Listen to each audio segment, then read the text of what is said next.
Okay बच्चों, आज Hindi class में एक बार फिर से आप सबका हार्दिक स्वागत। आज हम करेंगे मलबे का मालिक। छोटी सी कहानी है जिसके लेखक हैं मोहन राकेश। और जैसा कि मैं बार बार कहता हूं कि आप लेखक का परिचय, उनकी जो कृतियां हैं उनके बारे में आप जो किताब में सूचनाएं उपलब्ध हैं उसे आप पढ़ लें। बस केवल एक लाइन उनके बारे में ये कहना चाहूँगा कि मोहन राकेश जो आधुनिक हिंदी साहित्य है, माने मॉडर्न हिंदी लिटरेचर, उसमें ये मतलब जो टॉप क्लास के हिंदी स्टोरी राइटर्स हैं उनमें ये एक बहुत महत्वपूर्ण स्थान रखते हैं। विस्तार से आप पढ़ लें इसको। और चले मैं देखता हूँ कहानी को एक नए अंदाज में आपके सामने रखूँगा, जैसे मैंने नशा को आपके सामने रखा था। सॉरी, भाई बहन को जैसे मैंने आपके सामने रखा था उसी अंदाज में मलबे का मालिक भी मैं चाहूँगा कि आप इसको ठीक से समझें। इसकी पृष्ठभूमि आप थोड़ा सा 1 मिनट का समय लूँगा। आप देखें कि ये 1947 जब हम आज़ाद हुए और उसके पहले जो हमारा जो देश की जो हमारी हालत थी और अंग्रेज़ों के चलते भारत और पाकिस्तान का विभाजन हुआ। विभाजन में इधर के मुसलमान उधर गए, उधर के हिंदू इधर आए, ऐसा बहुत हुआ था और काफ़ी रक्तपात, आगजनी, लूट खसोट, बहुत माने बर्बादी हुई थी। ये विभाजन इतना आसान नहीं था। उसी पर आधारित ये कहानी है। कुछ लोग उधर चले गए लेकिन उनका कुछ यहाँ रह गया था, है ना। और जो रह गया उसकी क्या हालत हुई उसी का वर्णन इसमें आपको मिलेगा देखने को। तो 7.5 साल जब बंटवारा हुआ, उसके 7.5 साल के बाद लाहौर जो अब पाकिस्तान में है, वहाँ से कुछ लोग, मुसलमान लोग अमृतसर आए जो भारत में है। आए थे हॉकी मैच देखने। हॉकी मैच देखना एक बहाना था। एक्चुअली आए थे कि चलो जहाँ हम थे वहाँ के हमारे घर बाज़ार अब कैसे देखने में लगते हैं, ये मुख्य आकर्षण यही था। और वहाँ हर सड़क पे चारों तरफ केवल मुसलमानों की टोलियाँ ये नज़र आती थीं और वो आपस में बात भी करते थे कि देख भाई यहाँ ऐसा था, यहाँ वैसा था, ये नुक्कड़ देख, नुक्कड़ यानी कॉर्नर, नुक्कड़ यानी कॉर्नर। यहाँ पर एक सुक्खी भटियारिन हुआ करती थी। सुक्खी भटियारिन आपको मिलेगा, पढ़िएगा। भटियारिन माने जो देसी शराब वगैरह बना करके जो बेचते हैं लोग, उसको, उस महिला को भटियारिन कहते हैं, जो बनाती भी है पिलाती भी है। तो सुक्खी भटियारिन थी, उसकी दुकान हुआ करती थी। अब यहाँ कोई पान वाला बैठता है। नमक मंडी यानी जहाँ नमक का बाज़ार लगता था, नमक मंडी की चर्चा करते हैं लोग और कहते हैं कि देखो ये नमक मंडी है। यहाँ की ललाइन एक शब्द मिलेगा। ललाइन जो है मतलब कुछ खाने पीने की चीज़ है और नमकीन चीज़ होती है। यहाँ की ललाइन बड़ी नमकीन हुआ करती थी। मैंने किसी कहते हैं ना कि यहाँ की कोई चीज़ होती है जो फेमस हो जाती है, उसकी चर्चा ये लोग आपस में कर रहे हैं। और चारों तरफ तुर्रेदार पगड़ियाँ मिलेगा आपको। तो पगड़ी में तुर्रे मतलब कुछ डिज़ाइन डेकोरेशन किया हुआ, वो तुर्रेदार पगड़ियाँ ही खास करके लोग पठान लोग पहनते हैं।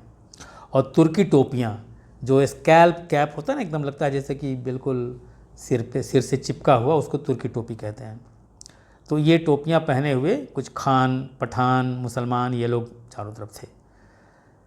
कटरा एक शब्द आएगा। कटरा यानी एक बाज़ार का एक बाज़ार ही है। कटरा जयमल सिंह, पहले उतना चौड़ा नहीं होता था, आजकल कितना चौड़ा हो गया, लोग देख रहे हैं। यानी जल जाने के बाद सब कुछ खाली खाली हो गया, जगह फैल गई।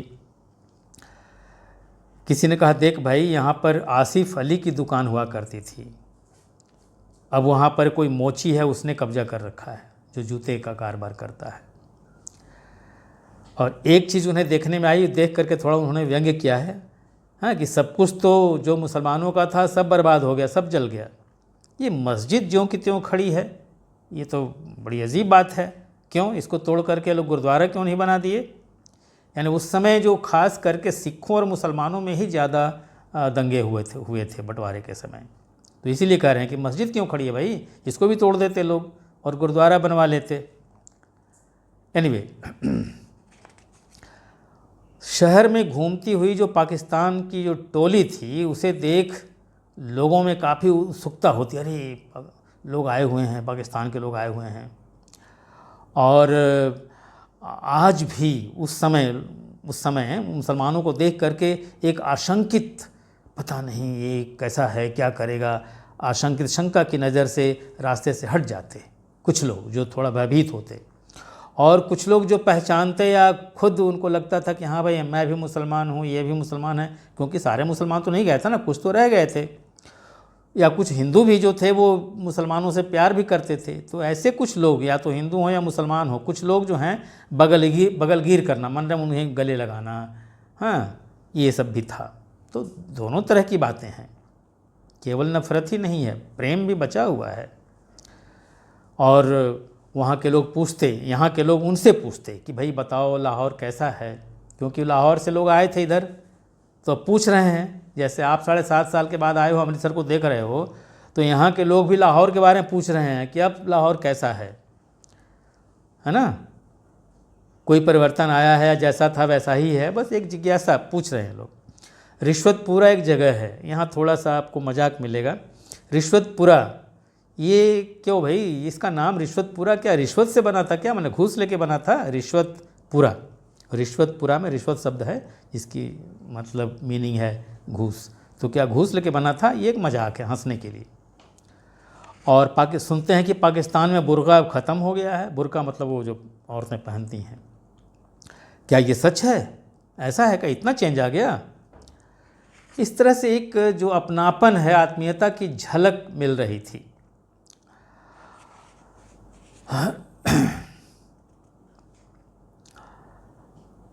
और ये लोग जो आए हैं दिन भर के लिए थे, मैच तो 2 दिन 3 दिन थोड़े चलेगा, हॉकी मैच है ख़त्म होने वाला, एक दिन आए थे मैच देखने, तो दिन भर के ये मेहमान थे शहर में। वहाँ एक बाज़ार था, बाज़ार बांसा नाम पड़ा है, बांस से, बम्बू बांस, वहाँ बांस की बिक्री ज़्यादा होती थी, बांस का ही बाज़ार था, शहती घर बनाने के लिए या और भी किसी काम के लिए बांस का वहाँ बाज़ार था। तो पूरा उजड़ गया था, क्योंकि बांस में आग अगर लग जाए तो बहुत जल्दी वो जल जाता है। तो और वहाँ पर पहले उस समय नीचे तबके के जो, मैंने नीचे लो कास्ट के जो मुसलमान थे वो ज़्यादा वहाँ रहते थे। सब कुछ वहाँ पर उनकी दुकानें, उनका घर, जो कुछ भी था, उनकी मिल्कियत, व्हाटएवर जो था, सब जल के खाक, बाज़ार बांसा पूरी तरह जल गया था।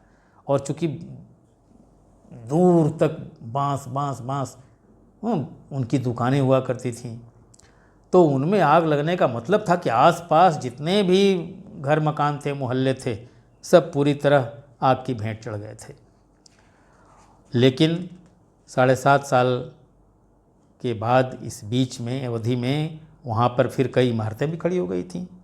होता है, आज आग लगी, आज भी होता है कि आग लगी, सब कुछ ख़त्म, 6 महीने के बाद, साल भर के बाद अब देखेंगे कि वहाँ हाई राइज बिल्डिंग खड़ी हो गई। कभी कभी तो जानबूझ के आग लगा दी जाती है कि इसको ख़त्म करो, यहाँ इमारत बनाएंगे, ये भी होता है।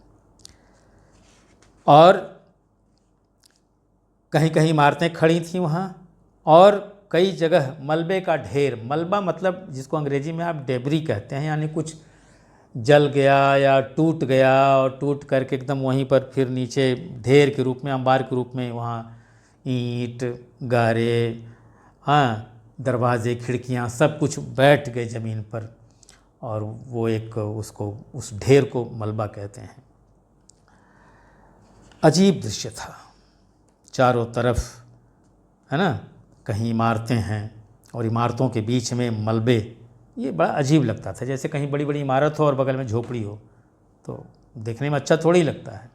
यही दृश्य था कुछ।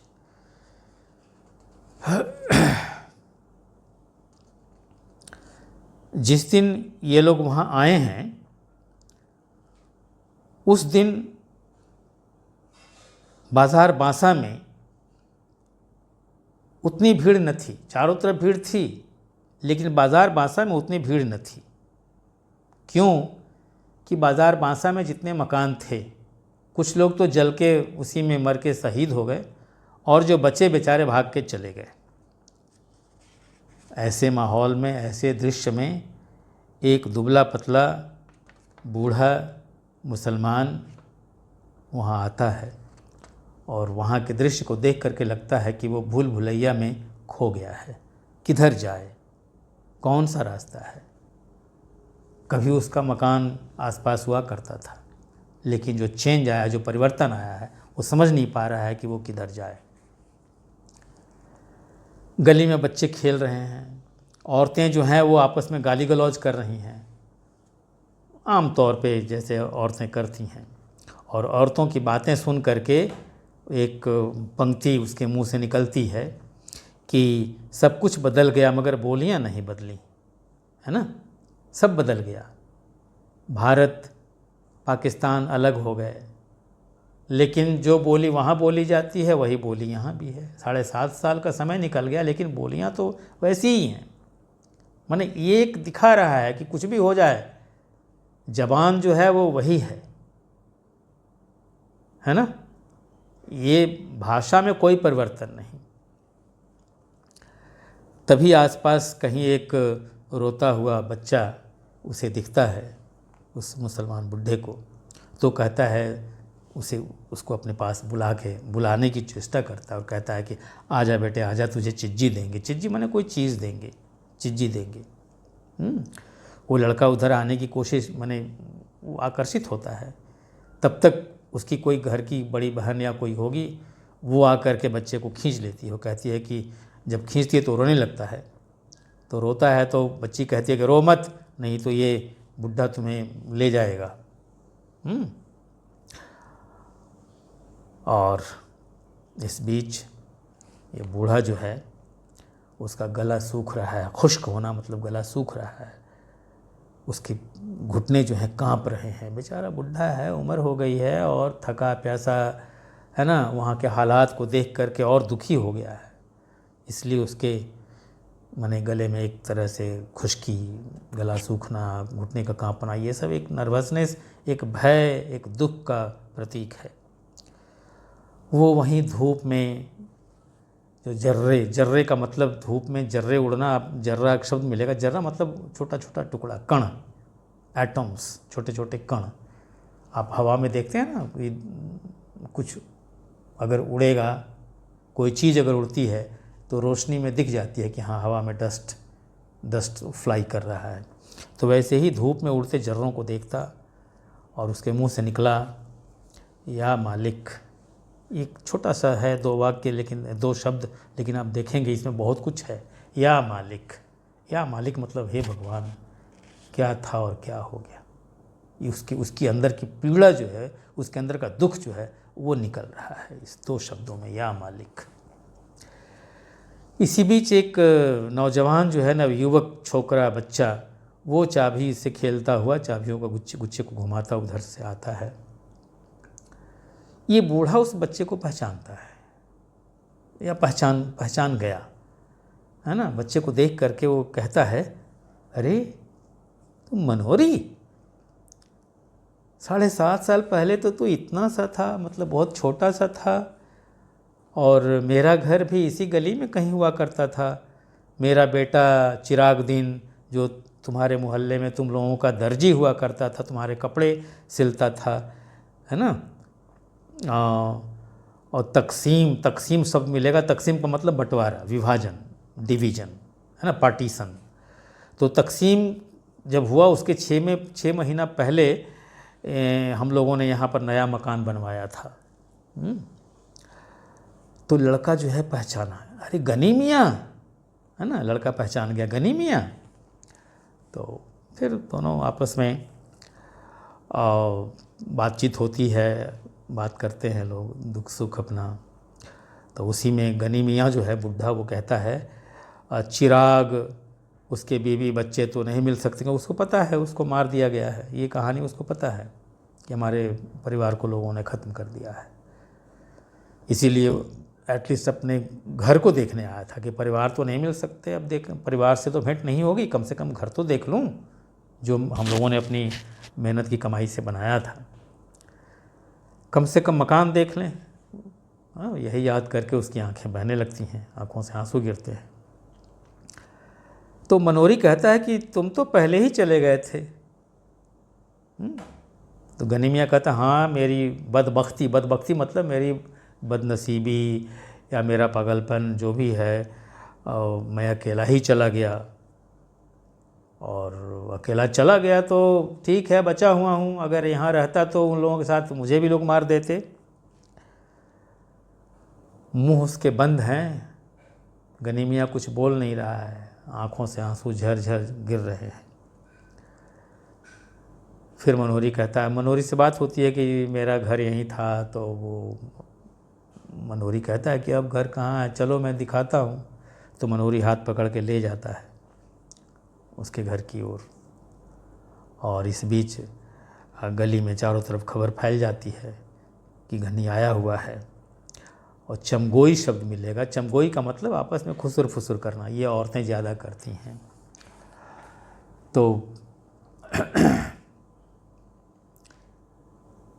अब खुसर फुसर यही होती है, कौन है, ऐसा लगता है कि गनी मियाँ है, लोग औरतें पहचान लेती हैं, है ना। तो अब जा कर के देखता है, ले जाता है मनोरी और कहता है कि ये देखो ये तुम्हारा है घर। तो घर क्या था, मलबा, सब कुछ तो ख़त्म। मकान क्या था, मलबा। और गनी देख करके उदास हो जाता है।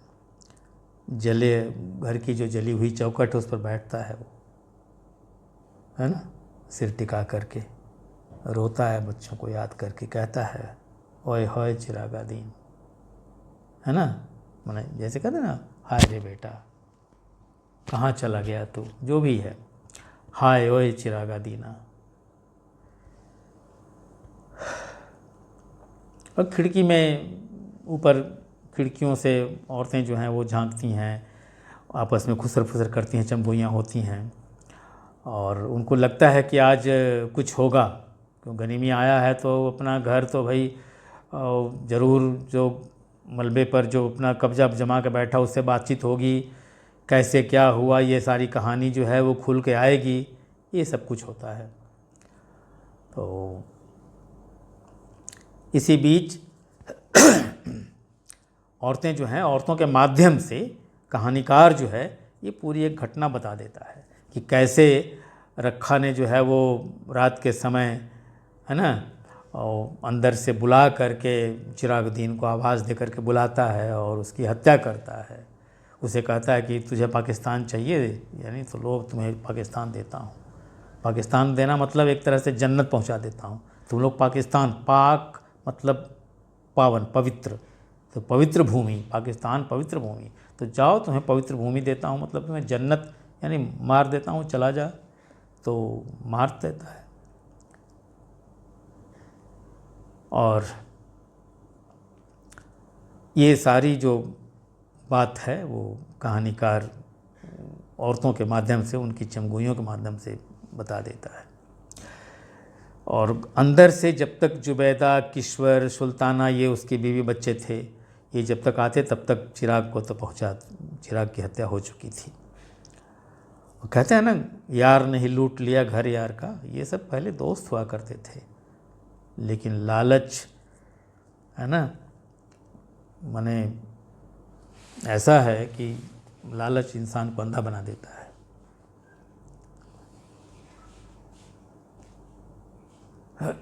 दो दिन के बाद ये देखा गया कि आसपास के नहर में, नहर सिंचाई के लिए जो कनाल होता है उसमें चिराग के जो बाकी परिवार के सदस्य थे, जुबैरा, किश्वर, सुल्तान, जो 3 थे, उनकी भी लाश पानी में, माने उनको भी पाकिस्तान, उन्हें भी जन्नत, यानी पूरा परिवार साफ।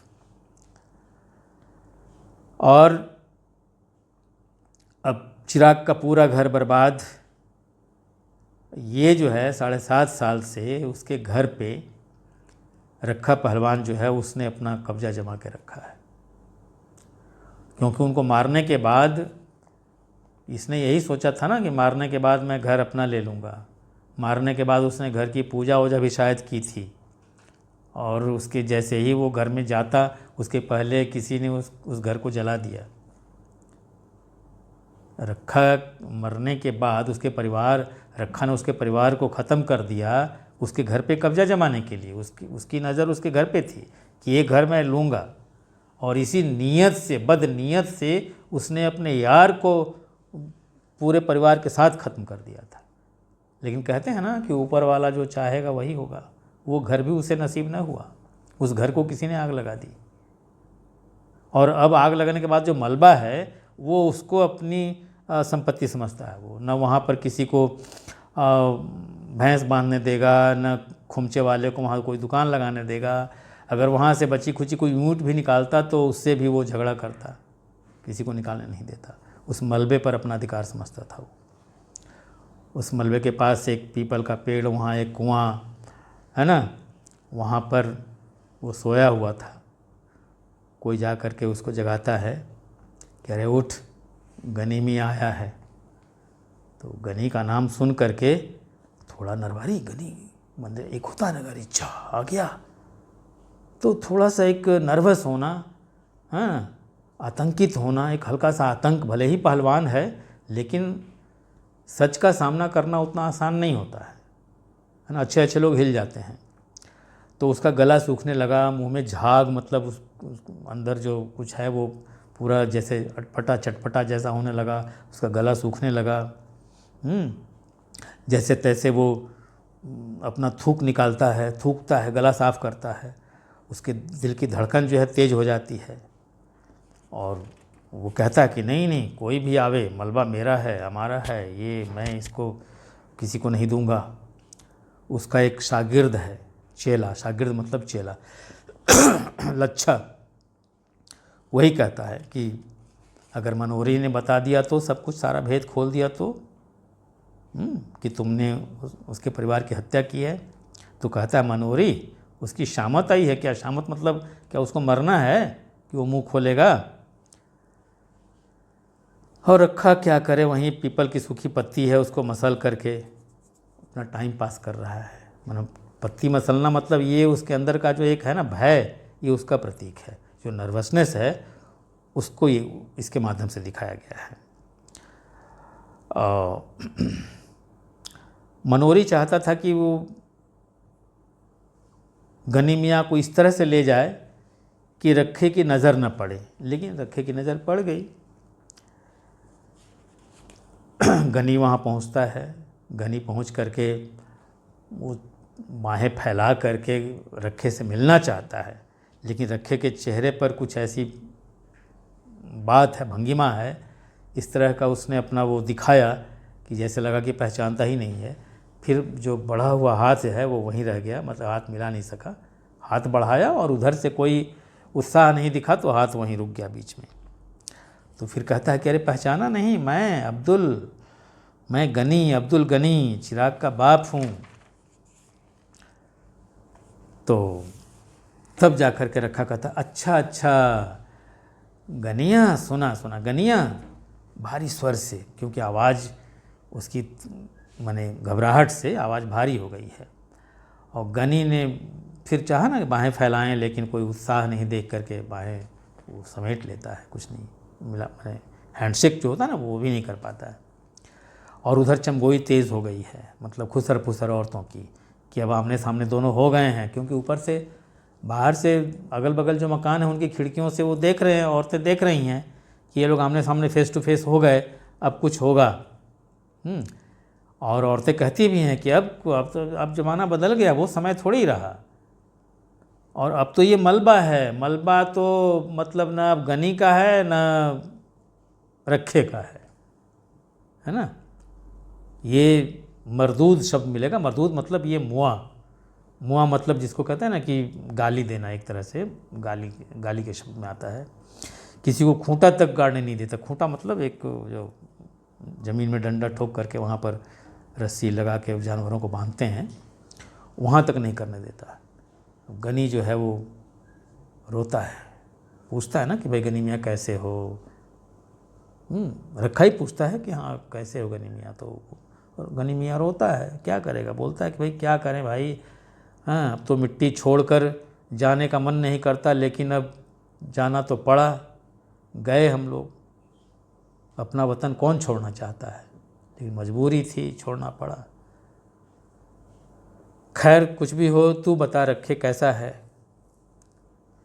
तुम लोग तो आपस में भाई भाई जैसे रहते थे, है ना, तुम और चिराग, ये लोग तो सब आपस में, हिंदू मुस्लिम सब यहाँ भाई की तरह रहते थे। फिर ये सब कैसे हो गया? तुमने क्यों नहीं बचाया रखे मने चिराग को? और चिराग ही क्यों इतना वो पागल था कि तुम मदद के लिए तुम्हें पुकारता है, तुम्हारे घर में जाके छिप जाता, तुम्हारे घर में जाके आश्रय लेता? ऐसा क्यों नहीं किया? वो तुम्हारे पास क्यों नहीं गया? तुमने उसकी जान क्यों नहीं बचाई? रखे तुम लोग तो आपस में भाई भाई जैसे थे। गनी को क्या पता है कि भाई ने ही भाई की जान ले ली है? समझिए इस चीज़ को। तो बात को टाल करके रखा पूछता है, अच्छा छोड़ो, बताओ वहाँ का क्या हाल है? मनोरी का वो कहता है गनी कि वहाँ का क्या बताएं भाई, है ठीक है, लेकिन क्या होगा? जब परिवार ही नहीं है तो बिना परिवार के वहाँ मैं कैसा होऊंगा? चिराग होता, बाल बच्चे होते तो कुछ और होता, है ना, लेकिन अब अकेला वहाँ मैं क्या करूँगा?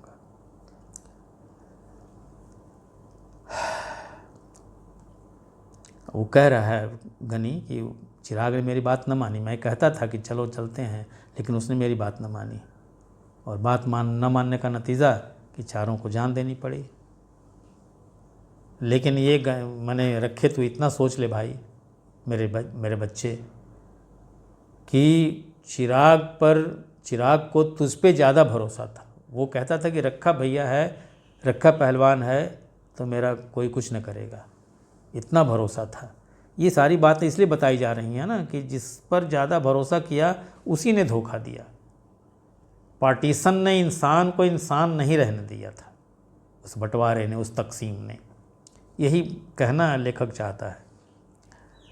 रखा भीतर से पूरा हिल गया था, लेकिन ये जब बात कहा ना कि मुझे तुम पर ज़्यादा भरोसा था रखे मने चिराग को, तो ये सुन करके, कोई भी है थोड़ा कितना भी चट्टान होगा तो थोड़ा तो हिलेगा ना, हिल गया था वो भीतर से। और जब हिल गया तो कहता है, उसके मुंह से भगवान का नाम निकलता है, हे प्रभु तू ही है, तू ही है, तू ही है। जब वो दुख प्रकट करता है ना, तो गनी कहता है कि छोड़ बेटे, जो होना था हो गया,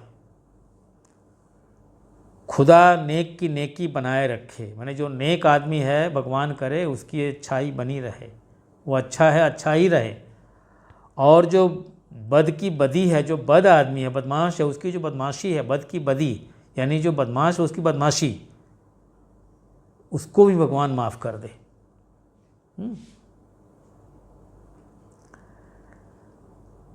और सबसे चुभने वाली बात, दिल को छूने वाली बात, गनी कहता है कि कोई बात नहीं बेटा, तुम्हें देख लिया मतलब मैंने चिराग को देख लिया, तुमसे भेंट हो गई तो चिराग से भेंट हो गई। ये और दिल पे लगने वाली बात है।